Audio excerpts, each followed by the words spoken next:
Olá, sejam todos muito bem-vindos ao segundo episódio do Vai Além da Estética. Me chamo Emília Marques, se inscrevam no meu canal aqui no YouTube, dê um joinha, compartilhem, me seguem e eu me encontro também na página do Instagram, @Emília Marques Estética.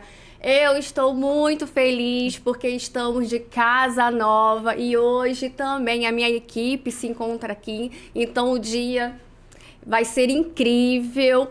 E o tema de hoje, do segundo episódio do Vai Além da Estética, é Estética e Nutrição, o match perfeito. E a minha convidada, ela é uma doutora em nutrição, doutora Anete Mecenas. Vou ler aqui. Doutora Anete Mecenas é cristã, casada, mãe de 3 filhos, formada em nutrição pela UERJ, trabalha há mais de 10 anos como nutricionista em clínicas e consultórios, tem mestrado em ciências farmacêuticas pela UFRJ, tem doutorado pela UFRJ, na pós-graduação em bioquímica, coordenadora do curso de graduação e da pós-graduação em nutrição da Universidade Estácio de Sá, professora, pesquisadora da Unesa e UFRJ, atualmente fazendo o doutorado na UFRJ com enfoque em aminoácidos.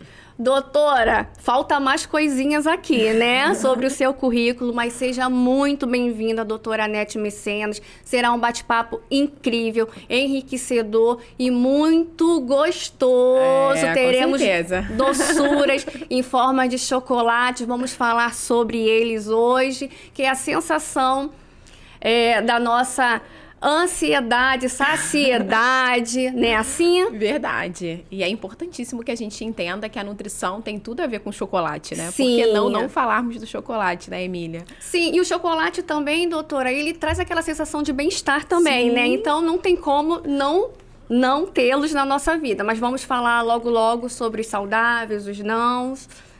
Seja muito bem-vinda. Será um bate-papo incrível. Prazer estar aqui. Doutora Anete, nós sabemos que a preocupação com a alimentação, ela ganhou um novo lugar nas nossas vidas, certo?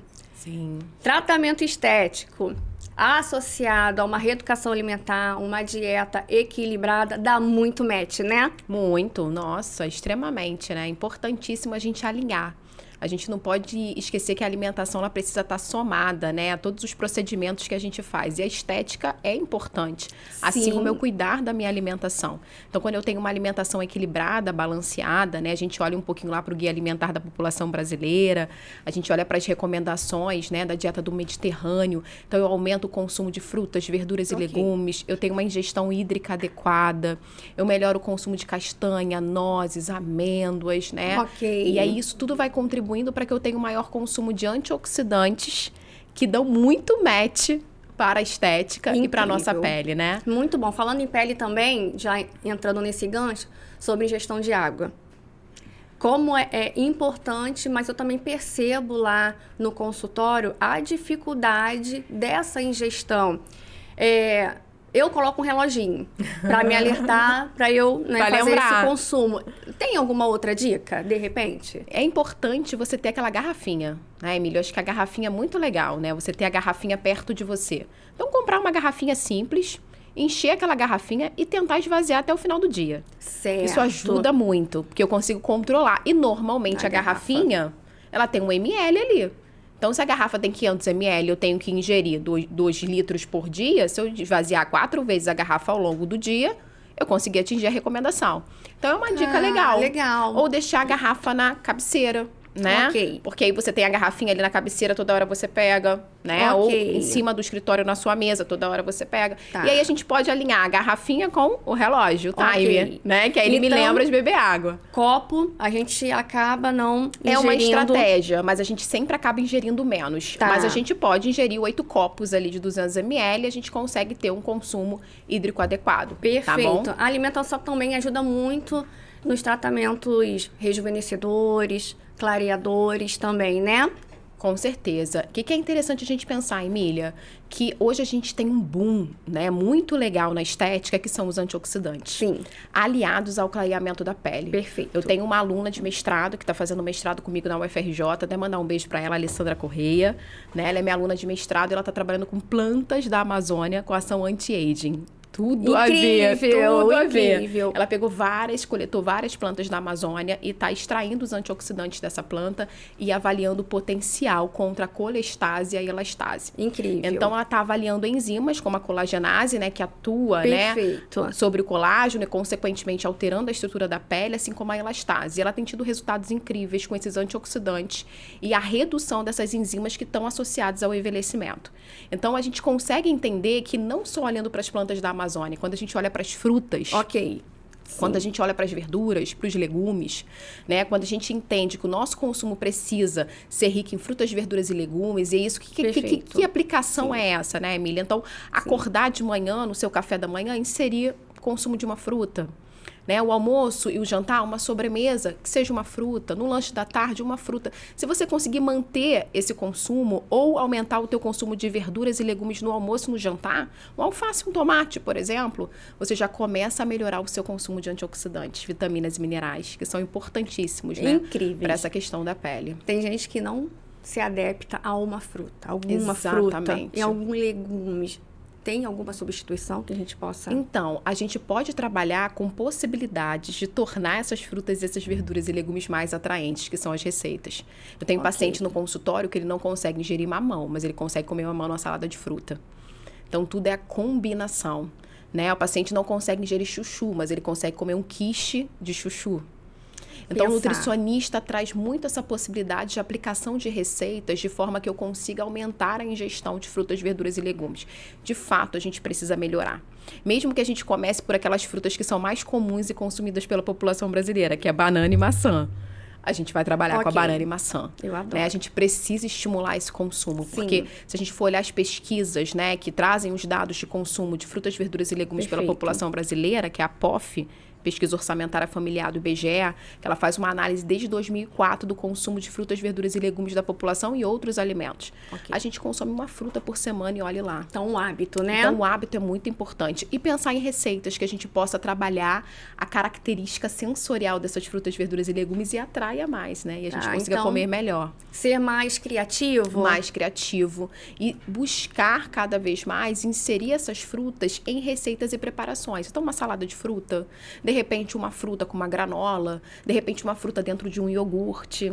Incrível. Né? Então eu começo a repensar em possibilidades de inserir que não sejam normalmente a fruta isolada. Por exemplo, uma beterraba cozida com volume de água muito grande. Primeiro a gente perde um antioxidante sensacional para a pele, a antocianina. Né? Você olhar o cozimento da beterraba, fica a água toda lá e muita antocianina, fica roxo. A antocianina é aquele pigmento que dá aquela cor arroxeada na beterraba.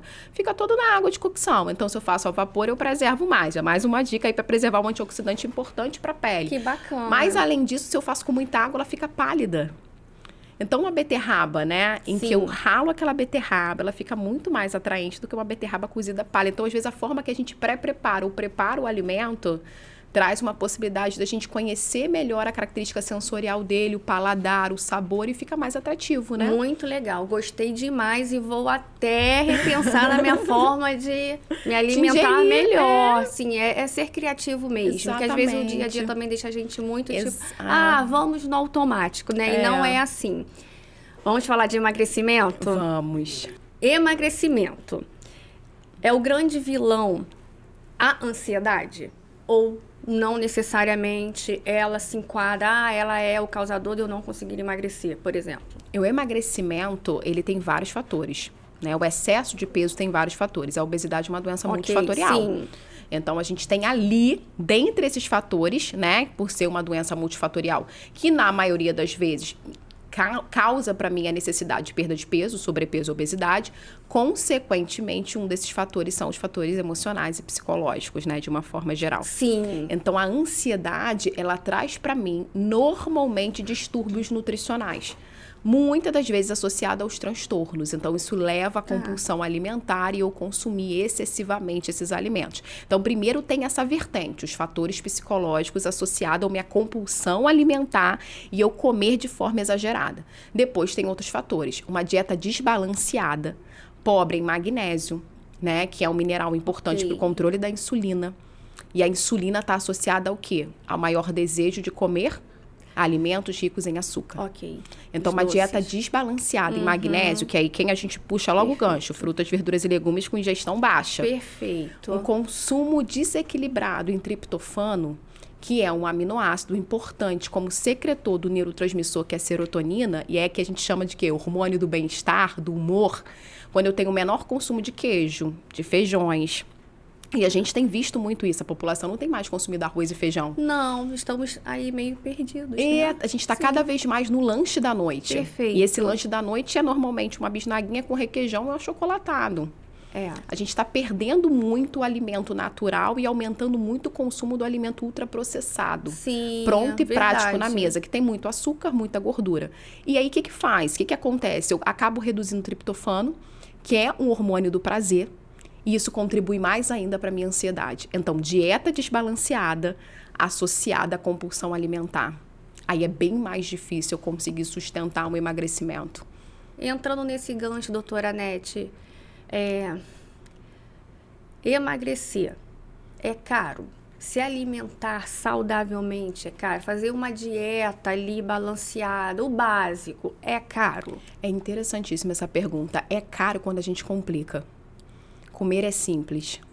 A gente come desde o ventre da nossa mãe, né? E a gente tem estudos científicos mostrando quanto hoje, né, o crescimento desse feto e o desenvolvimento desse feto se dá pelo consumo alimentar materno. Okay. Então, a gente sempre comeu. Só que existe, óbvio, um consumo adequado de frutas, verduras e legumes, um consumo adequado de cereais, de leguminosas. E, de fato, quando a gente sai dessa visão da crescente de sobrepeso e obesidade no nosso país, que tem muito a ver com a Revolução Industrial, tem muito a ver, né, com o consumo excessivo de alimentos industrializados, e a gente tem um boom de que eu preciso ter mais praticidade na minha alimentação, eu começo o quê? Eu começo a levar para minha casa mais alimentos prontos. Lasanha pronta, blanquinho de peru, verdade. presunto, né? Então, eu começo com nugget, eu começo a consumir alimentos mais práticos e prontos. E aí, em conjunto, vem o quê? O excesso de gordura, açúcar e o excesso de conservantes, o sódio. Aí, o que acontece, Emília? E se torna caro? Se torna caro porque eu começo a substituir alimentos que antes eu tinha fácil de praticidade. A gente sabe que 1 quilo de salsicha é muito mais barato do que eu comprar, por exemplo, hoje, Verdade. 1 quilo de frango. E aí a gente tem a questão também do acesso ao alimento, porque nem todo mundo tem acesso ao alimento, né, de forma adequada, por questão de custo. E aí a gente começa a ter um cenário na indústria de alimentos em que os alimentos integrais são mais caros. Mas é por quê? Né? Lei de demanda. Então, assim, eu consumo mais pão integral, eu consumo mais arroz integral. Embora o arroz integral seja muito mais simples no processo industrial, só pensar, o refinado eu preciso refinar para produzir. O integral é íntegro. Ok. Porém, o meu consumo, a população brasileira consome menos, porque não é o quê? Um hábito. Então, a tendência é esses valores serem repassados de formas mais caras e de menor acesso para a população. Perfeito. Mas o que a gente precisa lembrar? Eu preciso melhorar o meu hábito. Eu preciso melhorar a minha alimentação. E esse melhorar a minha alimentação é começar a fazer pequenas substituições ao longo do dia. Eu não preciso começar com chá de hibisco e uma tapioca. Mas eu preciso sim começar ingerindo mais frutas no meu café da manhã. Perfeito. Eu preciso sim pensar no tipo de legume ali no meu almoço, no jantar e começar gradativamente trocar os alimentos que são muito processados, refinados, por alimentos mais integrais. Eu, por exemplo, eu nem tomo café da manhã. Mas eu acho que realmente é um hábito. Sim. Fiquei ao longo de muitos anos só no cafezinho com leite e aí não desce nada. Então, nós nos alimentamos mal, na hora errada e na qualidade errada. Resumindo, é basicamente a gente isso. sabe, assim, é interessante a gente lembrar que a gente sabe, né, o que é bom pra gente. Sim. Né? E o nutricionista, ele não vem trazer isso. Olha, você tá comendo... Não, vamos construir Vamos pensar em Perfeito. possibilidades para modificar a nossa alimentação de forma que a gente consuma melhor? Ok. Porque, de fato, hoje a população brasileira está caminhando por um excesso de sal. Então, a recomendação de sal são 5 gramas por dia. Os estudos científicos têm mostrado, Emília, que a população está consumindo 15 gramas. 15 gramas por dia. É muita coisa. Não, 3 vezes mais da recomendação, que são 5 gramas.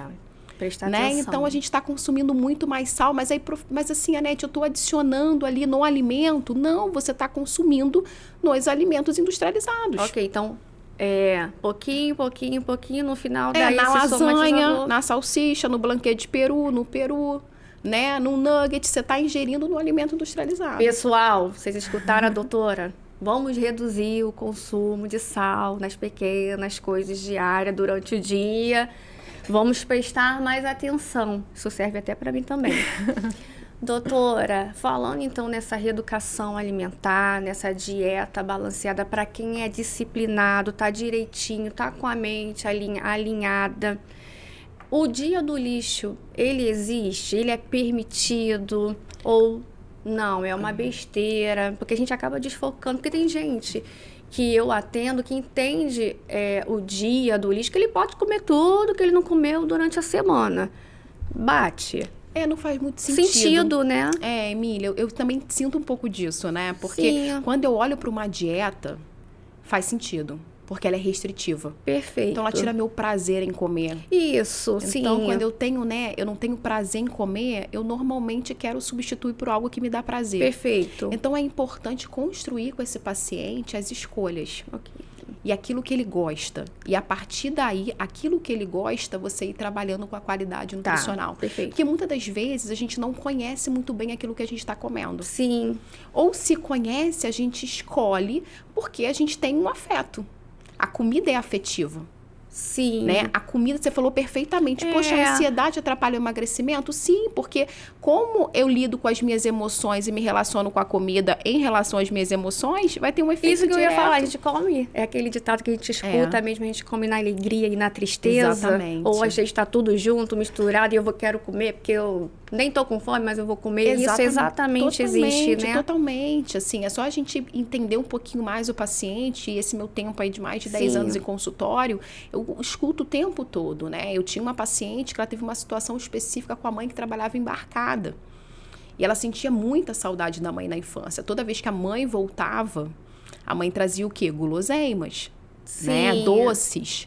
E depois, né, que a mãe faleceu, para resgatar a relação com a mãe, ela tinha compulsão alimentar por doces. Certo. Então, a nutrição, ela tá muito alinhada ao que eu sinto.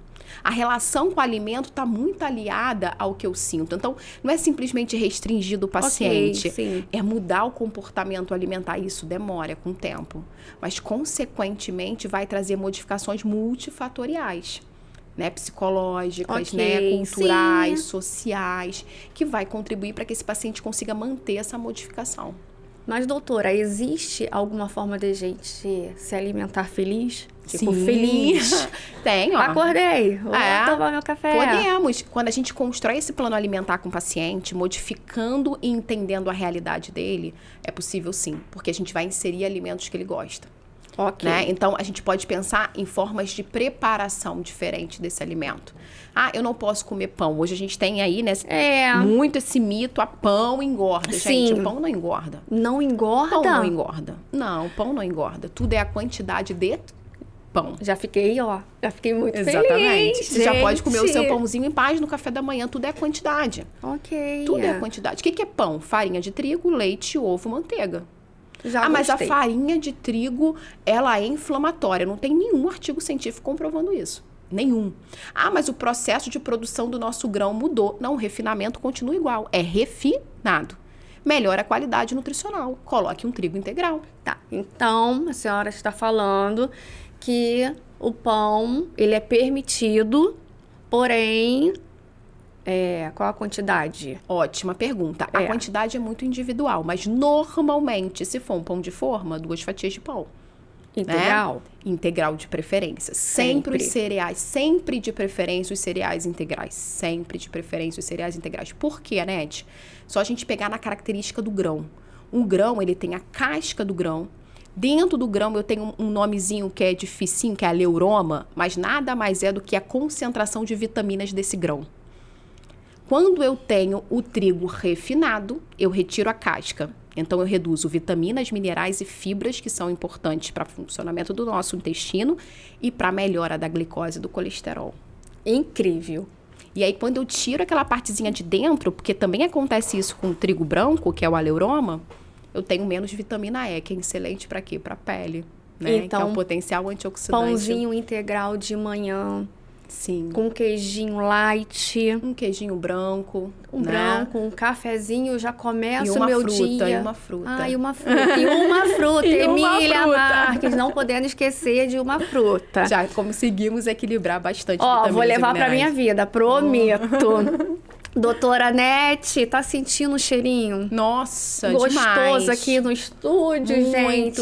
Muito delícia, Eu né? confesso que o chocolate, ele me dá muito prazer. E é realmente na alegria e na tristeza. Mas eu entendo. Saúde, né? Mas eu entendo que Sim. a gente precisa reduzir. Normalmente, eu não vou mentir, porque eu também peco em alguns momentos, principalmente TPM. Parece que a saciedade pelo doce é uma coisa que não tem fim, que não acaba. Emília, sabe? Você ter tocado em TPM. Mulherada, eu ficaria... que eu tento falar pro meu cérebro que, tipo, não pode. Eu trocaria uma refeição, por exemplo, saudável, salgada, por exemplo, por um chocolate. E aqui na mesa nós temos 4 variedades de chocolates para a gente poder debater, porque ainda também é uma dúvida. Uhum. Eu ainda sinto lá no consultório que eu como 70, porém, é o quê? Uma barrinha? A gente vai falar sobre, né? Eu posso comer uma barra inteira. Então, nós temos aqui o chocolate branco. Nós temos, se eu não me engano, esse aqui é o ao leite. Ao leite. Esse 70 e o 85. 4 variedades para a gente trazer para a nossa vida. Tirar algumas dúvidas, porque eu até tenho também. E vamos falar então, doutora Nete, sobre o branco. O chocolate branco, ele é o pior? Nossa. Ou não é? Né? A gente tem que lembrar que chocolate, a denominação chocolate é advindo dos grãos de cacau. Chocolate, ele tem que ter cacau. E numa maior concentração de cacau. Então, hoje a gente tem o cacau no mercado em pó, a manteiga de cacau, a massa de cacau. Então, quando eu vou preparar esse chocolate, eu tenho exatamente esses componentes presentes ali. O chocolate branco não é chocolate, Emília. Infelizmente. Não, infelizmente não. Felizmente. Vamos trazer essa leitura mesmo, né, para o nosso consciente, que não é saudável. Não é saudável. Eliminar. Assim, é importante que a gente evite, né? Por quê? Porque o chocolate branco, ele é principalmente açúcar, leite e gordura. E ele tem, no máximo, ali 2% de manteiga de cacau. Então, eu não posso considerar um alimento rico em cacau. Então, consequentemente, eu não posso nem atribuir essa definição de chocolate. Então, de fato, ele é, né, um doce muito rico em açúcar, gordura e, consequentemente, ali baixo teor de cacau. Não é interessante para o consumo. Doutora Nete está nos informando que o chocolate branco, nem pensar. E aí é uma questão mesmo da gente fazer uma troca inteligente. Vamos descobrir qual desses chocolates é o mais indicado para a nossa saúde. O ao leite. Então, o ao leite, ele já tem a massa de cacau, né? E já tem ali a manteiga de cacau também. Então, melhora a concentração de cacau ali em torno de 20%. Porém, eu ainda tenho adição de açúcar, né? Então, eu acabo ainda tendo um teor de açúcar maior com relação ao chocolate amargo. Então, é uma boa opção, melhor do que o doce branco, né? Ou o chocolate branco que a gente chama vulgarmente, mas a gente não pode considerar um chocolate pelo baixo teor de cacau.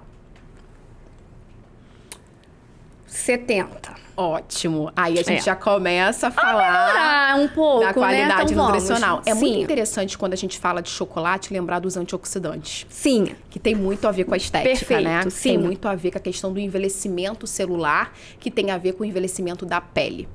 É interessante lembrar, Emília, que quanto mais a gente se expõe ao excesso de açúcar, mais reações de glicação ocorrem na nossa pele. O que é isso, Anete? Mais envelhecimento da pele. Perfeito, sim. Então, o paciente te procura no consultório ou me procura relatando envelhecimento celular, que tem muito a ver com tudo, né? Não é só a questão da alimentação.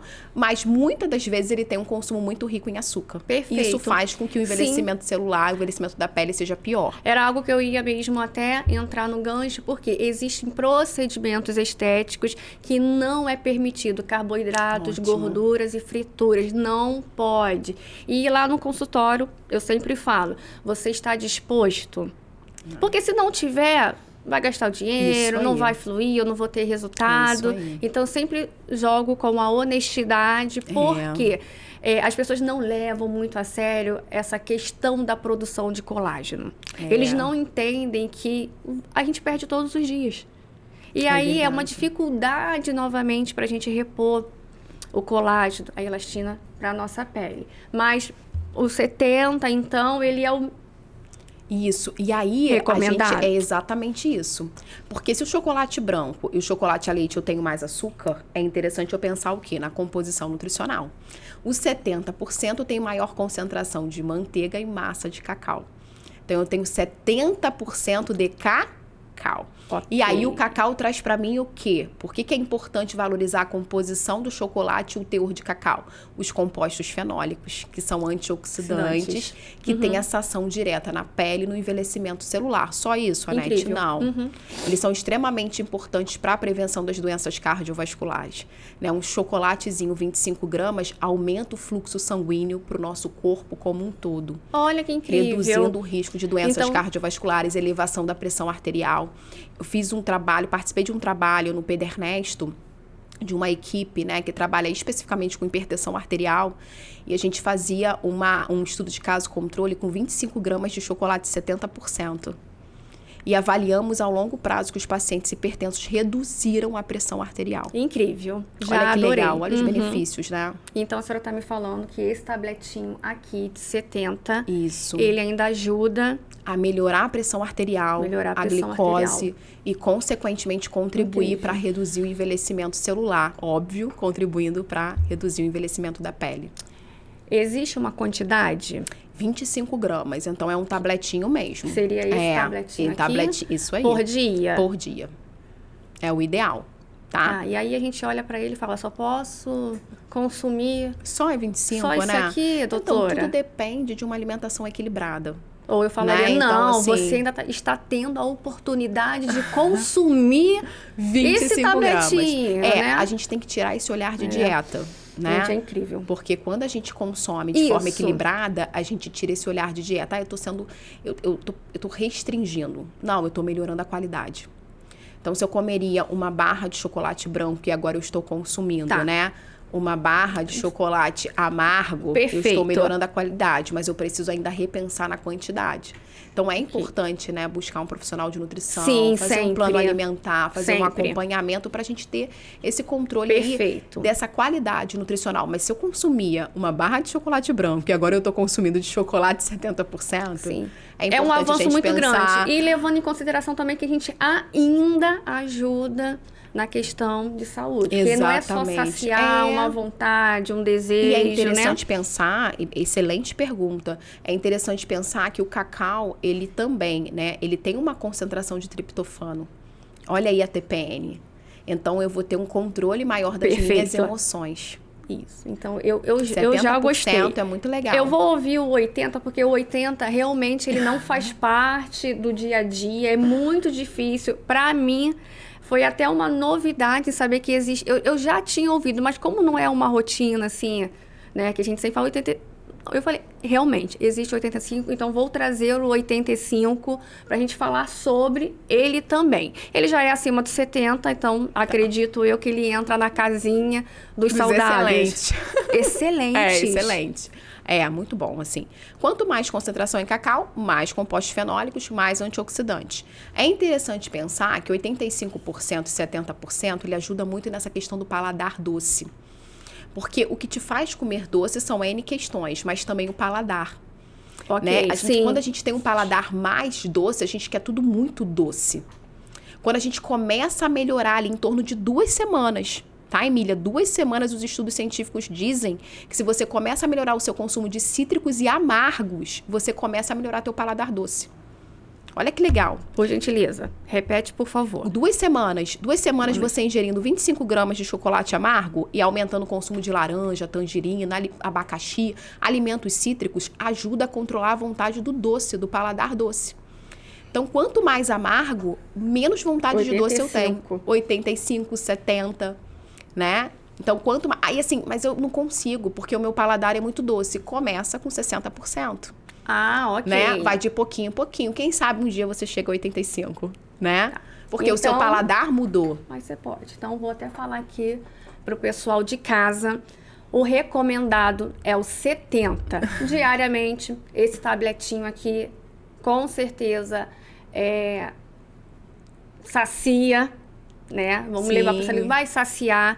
Diariamente a gente vai construir um novo paladar e uma nova memória. Em 2 semanas você já melhora a questão da vontade do doce, se você começa a reduzir. Associar a uma fruta, que aí melhora também a nossa questão os pães integrais, né? As verduras e legumes, o consumo do arroz e do feijão. Tudo vai contribuir para ter mais triptofano na alimentação e mais o hormônio do prazer.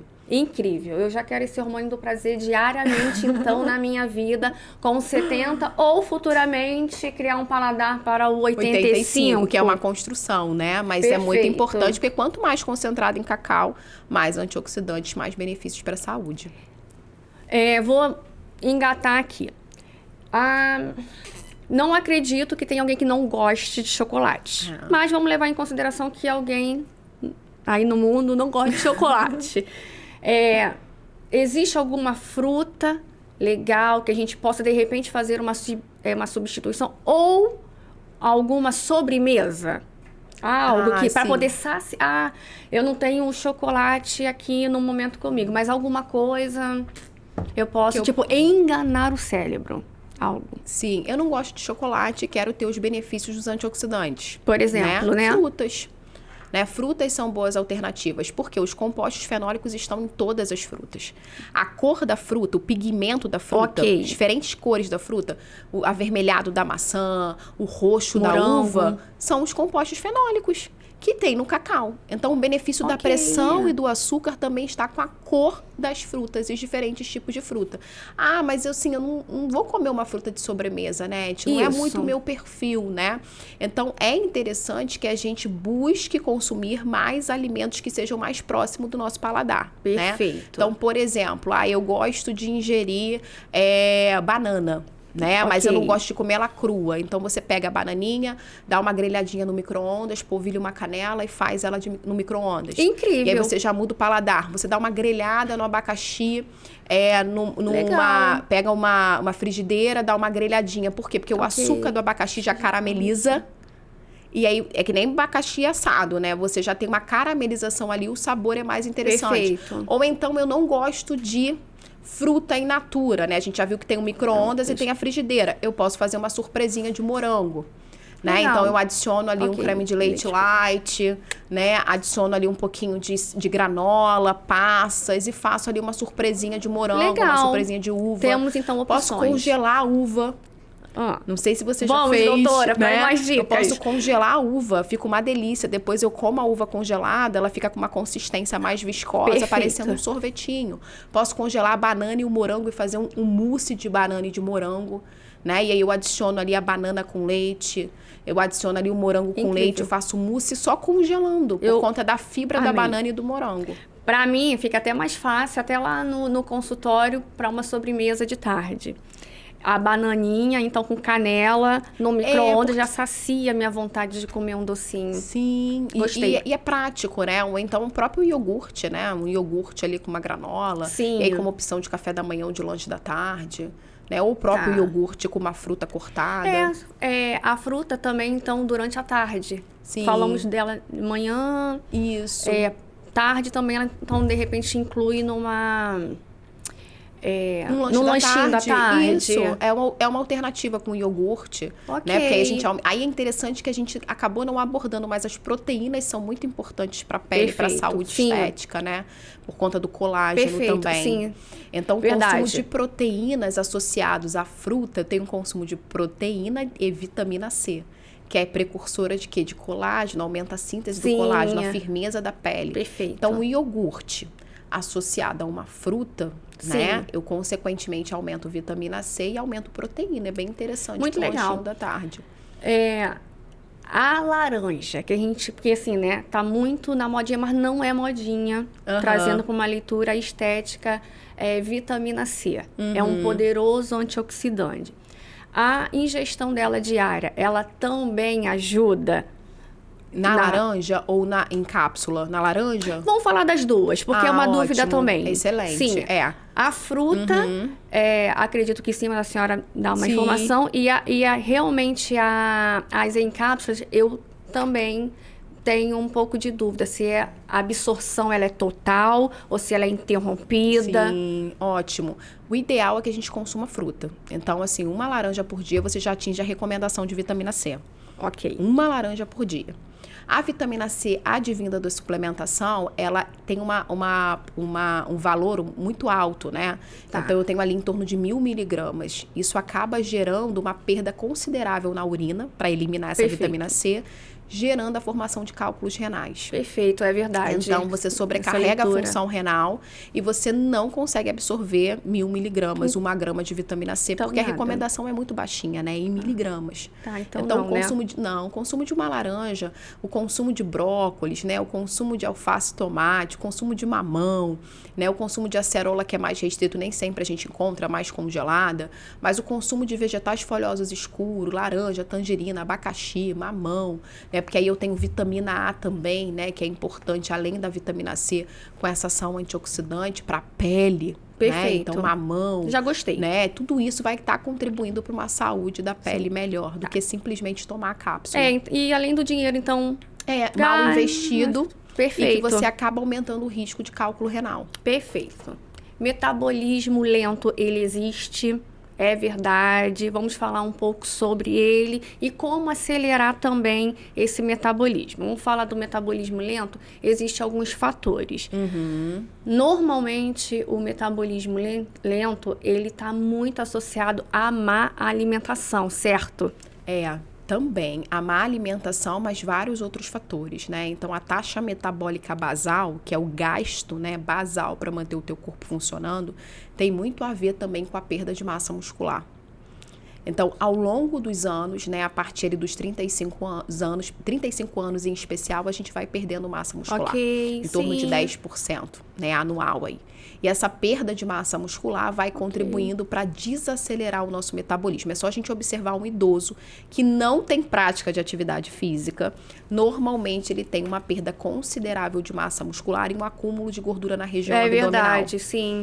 Né? E isso tem muito a ver com o quê? Muito a ver com a perda de massa muscular, que começa a acontecer ao longo dos anos por questão hormonal.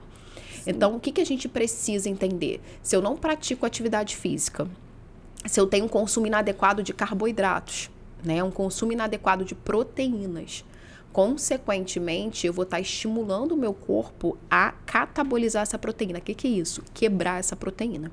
Então, ele começa a quebrar músculo. E isso vai fazendo com que o meu metabolismo seja o quê? Se torne mais lento. Perfeito. Meu gasto calórico se torna mais lento. Como melhorar isso? Prática de atividade física. Ingestão de água, no mínimo 2 litros. Que prática de atividade física, né? De 3 vezes por semana, no mínimo, para que a gente tenha uma resposta cardiovascular também. Perfeito. E o consumo equilibrado dos alimentos que a gente considera importante, que são os grupos, né? Frutas, verduras e legumes, o grupo das carnes, então de preferência carnes magras, sem capa de gordura, né? Então, de preferência ali uma carne, não precisa ser carne vermelha, pode ser frango, mas sem pele, peixe sem pele, o preparo sempre grelhado, cozido ou assado. Legal. O grupo dos cereais, né? Então, arroz, pão, sempre cereais mais integrais, como eu expliquei, que é a questão do grão. E o grupo das leguminosas ali, que são os feijões, lentilhas, grão de bico, porque a gente tem um aporte de proteína perfeito quando se combina com arroz. Então, o que seria, né? É pegar o seu pratinho e colocar lá arroz, feijão, um filé de frango, alface e tomate. Se você fizer isso e consumir uma fruta de sobremesa, olha como é simples. Não é complicado. O básico perfeito. O básico perfeito para que você possa ter um metabolismo melhor e uma saúde melhor. Incrível. Então, para a gente poder acelerar esse metabolismo, a gente precisa de uma atividade física, de uma alimentação saudável e os tratamentos estéticos também eles entram para poder aumentar esse metabolismo, correto? A resposta, né? Porque a gente sabe que tudo que a gente puder agregar para melhorar a saúde do paciente vai consequentemente auxiliar numa melhor resposta. Eu estou muito encantada com essa forma gostosa de olhar para a alimentação, assim, sem chicotear, assim, né? Porque eu acho que a gente também vem, assim, ao longo dos anos, com o ensino muito errado na alimentação. E dieta, o nome dieta, assim, parece que já é meio... Vou te punir. Vou te punir. Isso, aí você acaba meio que abandonando, não consegue. Então, eu também sou a favor de uma reeducação. Pensar, ir naquele 1% diário. Isso. Hoje cometi um erro. Calma, vamos ajustar a rota e encontrar novamente o caminho que dá certo, né? Seguindo nessa linha também, jejum intermitente. Ótimo. A senhora é a favor? A literatura científica usa o jejum intermitente como uma estratégia nutricional, tá, Emília? Então, é uma estratégia nutricional muito voltado para pacientes com obesidade. Então, isso precisa ficar muito forte para mim e para você. Obesidade. Porque as pessoas estão utilizando, assim...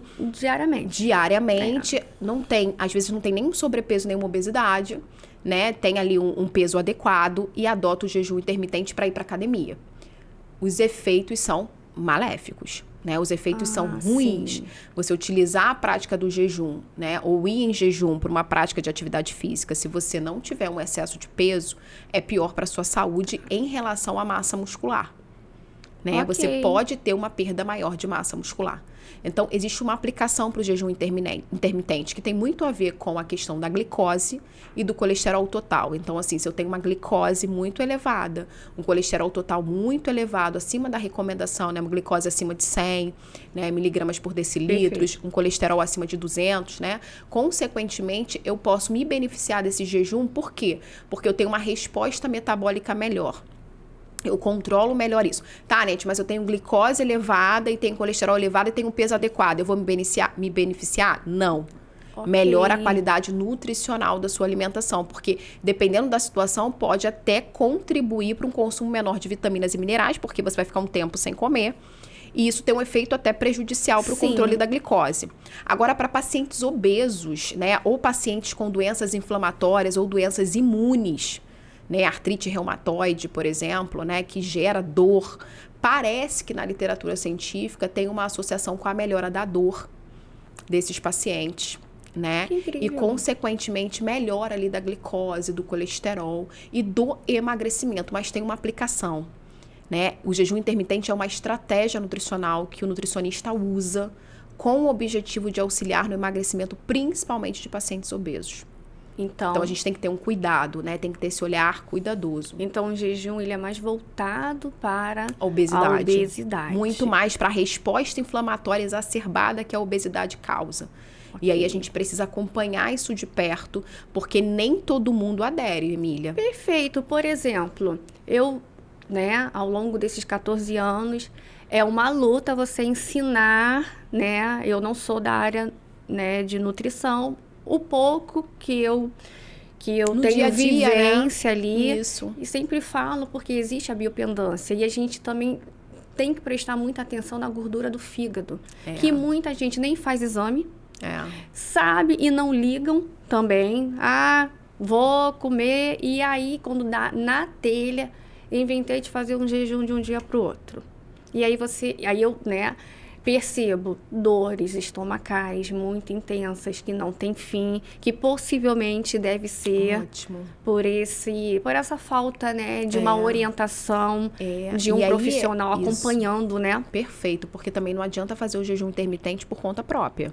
Sim. Porque existe uma abordagem, né? Tanto antes do jejum quanto pós-jejum, em relação à caloria, em relação a vitaminas e minerais, né? Então, existe uma recomendação nutricional também para o jejum. Então, é um erro muito grande. É um erro, Então, vou falar aqui pro pessoal. Pessoal, não façam jejum intermitente sem a orientação de um profissional. A gente não percebe hoje, mas a longo prazo, a saúde ela vai gritar com certeza, né? O que importa mais, doutora? O número do manequim ou a balança? Então, nenhum dos dois. Nenhum? Nenhum dos dois. O que importa mais é a sua saúde, a tua qualidade de vida. A gente precisa muito olhar, assim, para o paciente como uma construção, né? Uma construção. Porque hoje eu tenho no consultório, Emília, pacientes que não conseguem subir na balança por medo. Sim, eu também tenho. A balança parece parece um carrasco. Sim. Né? Eu atendi uma paciente recentemente e ela falou assim, Anete, né? Então, assim, esse compromisso em atingir o manequim, esse compromisso em números na balança, ocasiona transtornos alimentares. Né? A gente tem aí o risco do indivíduo desenvolver uma bulimia nervosa, comer compulsivamente, depois achar que ele tem que atingir aquele peso X e aí ele começa a compensar com purgação, né? Então, assim, com vômitos. Então, qual é o mais interessante? Entender a realidade desse paciente.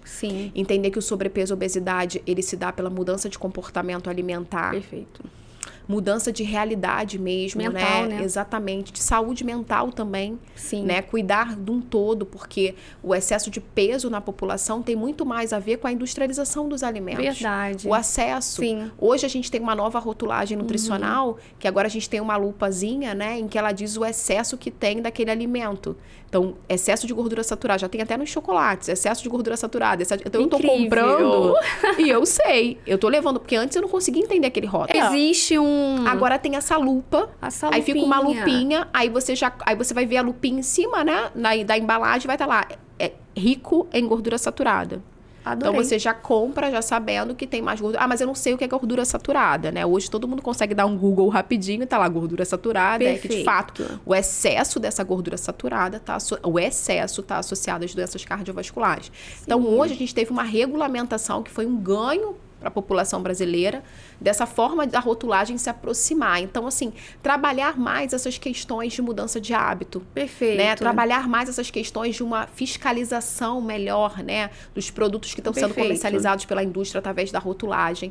E também cuidarmos, através de políticas públicas de saúde, da obesidade. Porque, infelizmente, a gente não tem política pública de saúde para o tratamento da obesidade. E a obesidade é tratada como falta de vergonha na cara. Sim, é uma doença, na realidade, né? Genética, é uma né? doença inflamatória que pode também estar associada a uma predisposição genética, que tem fatores sociais, culturais, econômicos. E eu estou tratando simplesmente com dieta restrita. E quem lucra com isso é a alimentícia, né? Vamos dizer aí, a indústria alimentícia. A gente precisa repensar muito isso. Sim. Muito. Quem se pesa todo dia? Porque eu falo, não pode pesar, deixa que eu peso a cada 15 dias, justamente pra gente controlar a ansiedade. Mas tem gente que pesa todos os dias. E qual o melhor horário? Não existe, assim, a gente tem uma tendência ao final do dia estar com mais retenção de água. Perfeito. A gente tem uma tendência, sim. Mas isso tem muito a ver com a individualidade. Isso tem muito a ver com a individualidade e muito a ver com uma alimentação desbalanceada. Então, se eu tenho mais excesso de alimentos processados e ultraprocessados, vou dar um exemplo claro aqui. Um alimento in natura, que é o que a gente tem que consumir mais, um milho na espiga. Um alimento processado, o milho na latinha, um enlatado. Ok. A população brasileira está mais no enlatado. Automático. Muito difícil comprar espiga, já compra o milho enlatado. Ali vai ter sódio adicionado. né? Ou, na maioria das vezes, o ultraprocessado, que é aquele salgadinho de milho. Sim. E se você olha pra ele, só Sim. tem um fazendeiro segurando o milho, Mas eu acho que mais isso aí é 1% loucura. de milho. Não, acho então, que... o que ele tem? Ele tem muito sal, muita gordura e não tem nada a ver com milho. Não, eu acho que esse não, doutora. Mas né? as pessoas estão consumindo muito ultraprocessado. Então, mais no salgadinho de milho do que na espiga de milho. Ai, tá muito triste, então, tá. olhar para essa cadeia, né, de alimentos. De alimentos, assim, tão pobres mesmo de nutrientes. Porque a gente está comprando mais prático. Sim. Né? Eu não vou comprar espiga, colocar na panela e cozinhar. Eu vou comprar já o milho enlatado, vou escorrer e vou usar. Sim. Eu vou comprar para o meu filho o salgadinho de milho. Entendeu? Perfeito. E aí eu tenho um teor de milho muito menor, verdade. né? E então, assim, consequentemente, isso acaba gerando para mim um acesso inadequado a esses alimentos. Certo. Né? Então, o que a gente precisa fazer? Reduzir o ultraprocessado, processado e aumentar o consumo do in natura e minimamente processado. Não é aqui, né? Por favor, vamos escolher nos melhor, reeducar, escolher acalmar melhor. essa ansiedade, né? Naquele 1% diário que vai dar certo. Lá no seu consultório, você pesa em quanto tempo? Uma vez ao mês? A gente tem a pesagem ali uma vez ao mês e depende do caso. Eu gosto de trabalhar muito com a nutrição comportamental. Então, Como? assim, eu vou acompanhando o paciente, né? E as questões principais que envolvem o excesso de consumo alimentar. E aí a gente vai descobrindo umas coisas bem interessantes, né? Então, a gente consegue entender o enfoque, o quanto a família traz essas questões. Ok, verdade. O quanto o trabalho traz essas questões. Então, a gente começa a tratar dessas questões principalmente. E a partir daí, dessa reflexão, através de um diário alimentar, em que eu reflito aquilo que eu tô comendo, por que eu comi. Eu tinha uma paciente minha que ela falou assim, eu tenho um buraco no estômago. Ela falou isso pra mim, eu tenho um buraco no estômago. Ela acabava de almoçar, ela falou que tinha um buraco no estômago. E a gente conseguiu, através da nutrição comportamental, entender que esse buraco era a ausência da relação materna. Nossa, então já vai para uma outra leitura. Vai para uma linha né? comportamental.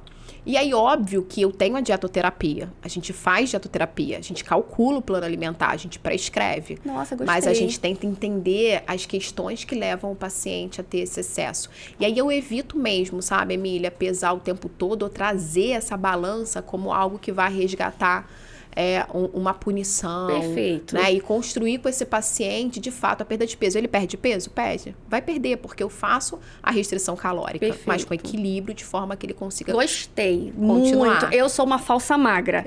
Eu tenho 40 anos, vou fazer 41 e eu sou uma falsa magra. Mas não quer dizer que eu seja saudável. Confere, certo? Que é um atento que as pessoas falam, você é magra. Não. A gente teve um estudo científico que eles fizeram uma análise do IMC.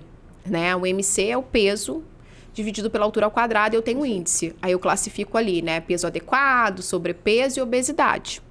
Então, eles analisaram o IMC da população e eles observaram que indivíduos que tinham sobrepeso tinham uma alimentação melhor em relação a frutas, verduras e legumes do que indivíduos que tinham peso adequado, comiam mais ultraprocessado. Então, tem muito a ver com o que você está falando. Sim. Não necessariamente o meu peso é um reflexo da minha qualidade alimentar. Ok. Mas, óbvio que se eu tenho um excesso de caloria, eu vou, de fato, ganhar peso. A gente não pode descartar isso. Mas não quer dizer que eu tenho um peso adequado, que de fato eu me alimente melhor, né? Tem outras questões por trás disso. Tem sim. Eu tenho percebido que por mais que ao longo da minha vida de 40 anos eu sempre fui magra, agora eu estou acumulando gordura no abdômen. Interessante. Nunca tive. É aquilo agora que você ela falou. tá ali, ó. Lembra que você falou da taxa metabólica basal, do metabolismo? Sim. Então, você está começando a perder massa magra. É aquele reflexo que eu te falei do idoso. Sim. Você vai perdendo massa magra e você começa a acumular gordura. Aí agora é, de fato, intensificar a atividade mais voltada para hipertrofia e aumentar um pouquinho mais a proteína e a caloria da alimentação. Doutora, eu amei o nosso bate-papo. Ficaria aqui o dia inteiro conversando, tirando dúvidas. Deu muito match, né? A nossa interação, a nossa conversa. Eu adorei. Também. Eu vou me consultar com você. Vamos para as nossas considerações finais. Meu muito obrigada. Foi assim um prazer incrível poder te conhecer, você participar do meu projeto que é incrível para mim. E, por favor, deixe uma mensagem para quem está nos assistindo, aonde a gente pode encontrar a doutora, né? Sim. Nas redes sociais. Emília, muito obrigada pela oportunidade. Desejo muito sucesso para você, Muito né? obrigada. Que a sua voz chegue, né, a milhões e milhões de pessoas que precisam de fato entender que é além da estética, Obrigada. né? Eu tenho certeza que é Sim. além da estética. Então eu queria sim. agradecer a oportunidade. Vocês conseguem me encontrar hoje, né, no Instagram, doutora_Anete Mecenas. Também estou no Facebook, nutricionista Anete Mecenas, e atendo no consultório no Rio de Janeiro, na Tijuca. Vou deixar o telefone da minha secretária rapidinho. Sim. É 989, né, 09-1303. Então, entrem em contato se precisarem de ajuda. E as minhas considerações são, né, a alimentação ela é muito importante para a nossa vida. E muitas das vezes a gente acaba não atribuindo essa importância. Então, nada pode justificar uma alimentação inadequada, Legal. né? Porque isso vai comprometer a nossa qualidade de vida. Então, sempre buscar, dentro das suas possibilidades, melhorar o seu consumo de frutas, verduras e legumes, aumentar a sua ingestão de água, Legal. porque isso vai contribuir para uma saúde melhor. Muito, muito obrigada. Pessoal, vocês que ficaram até o final, meu muito obrigada. De verdade, não se esqueçam de ir no meu canal, se inscrever, curtir, comentar. Me encontro também novamente no @EmiliaMarquesEstética. Até o mês que vem com um novo tema e um novo convidado. Meu muito obrigada. Um beijo.